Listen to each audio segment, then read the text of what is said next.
अहोई अष्टमी का व्रत माताएं अपने बच्चों की भलाई और लंबी उम्र के लिए देवी अहोई माता का आशीर्वाद और सुरक्षा पाने के लिए करती हैं।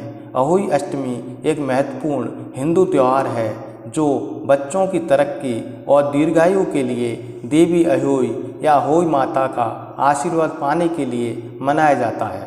इसे माताएं बड़ी श्रद्धा और प्रेम से मनाती हैं। अहोई अष्टमी हिंदू कैलेंडर के अनुसार कार्तिक महीने के कृष्ण पक्ष की अष्टमी तिथि को आती है। यह दिन अत्यधिक महत्व रखता है क्योंकि माताएं देवी का आशीर्वाद प्राप्त करने के लिए विशेष अनुष्ठान, उपवास और प्रार्थना करती हैं।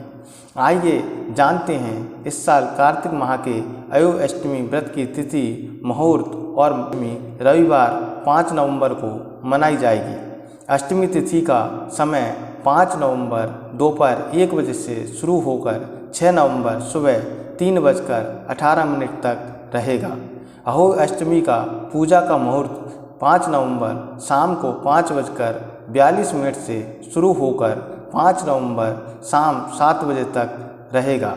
तारों का देखने का समय शाम 5:58 पर रहेगा। अहोई अष्टमी का अब महत्व के बारे में जान लेते हैं।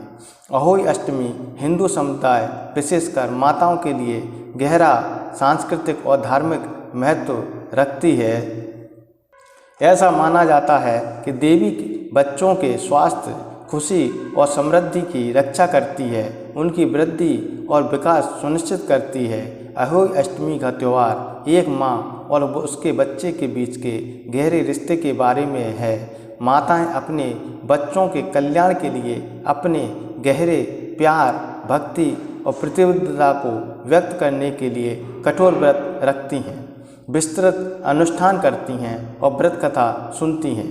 अहोई अष्टमी परिवारों और समुदायों को एक साथ लाती है क्योंकि वे उत्सव में शामिल होते हैं। माताएं अपने अनुभव साझा करती हैं, आशीर्वाद का आदान प्रदान करती हैं और एक दूसरे का समर्थन करती हैं। यह त्यौहार समुदाय के सदस्यों के बीच एकता और सौहार्द और आपसी सम्मान की भावना को बढ़ावा देता है।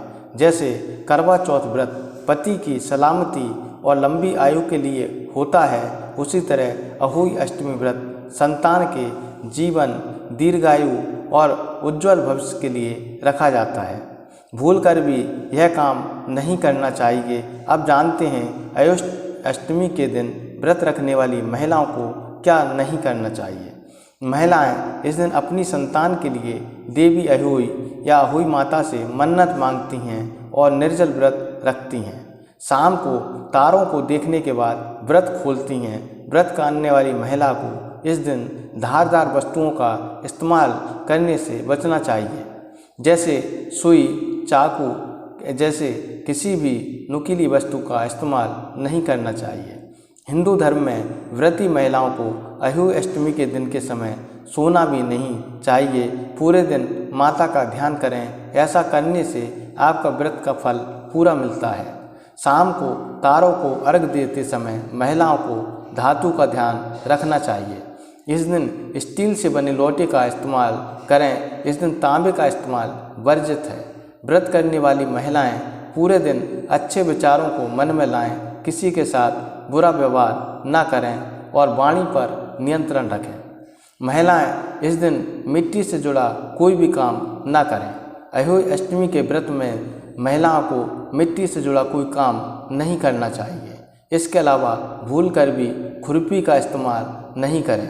अहोई अष्टमी के दिन ऐसा करना अशुभ माना जाता है। और इन रंगों के कपड़े भी महिलाओं को नहीं पहनना चाहिए। वैसे तो हिंदू धर्म की हर पूजा में सबसे पहले भगवान गणेश की पूजा होती है, लेकिन अहोई अष्टमी की पूजा शुरू करने से पहले गणेश जी की पूजा करना विशेष महत्व है। अहोई अष्टमी पर अर्घ के लिए कांसे के लोटे का इस्तेमाल नहीं करें। इसके अलावा महिलाएं गहरे नीले या काले रंग के कपड़े ना पहनें। पूजा की सामग्री में क्या क्या होना चाहिए, क्या नहीं होना चाहिए। अहोई अष्टमी की पूजा में पूजा की सारी सामग्री नई होना चाहिए। पहले इस्तेमाल की गई पूजा सामग्री का इस्तेमाल नहीं करना चाहिए। इसके अलावा फूल, फल और मिठाई ताज़ा होना चाहिए।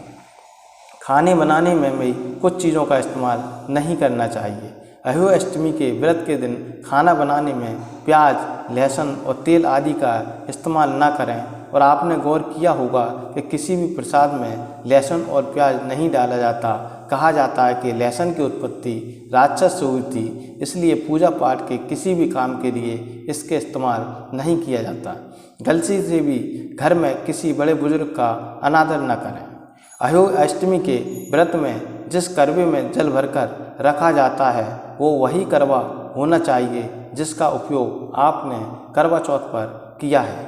पूजा में मुरझाए फूल या इस्तेमाल हो चुके फल, मिठाई का पुनः प्रयोग न करें। अहोई अष्टमी के व्रत में खान पान का विशेष ध्यान रखें। व्रत रखने वाली महिलाएं निर्जला उपवास करें और घर के अन्य सदस्यों के लिए प्याज या लहसुन वाला खाना ना बनाएं।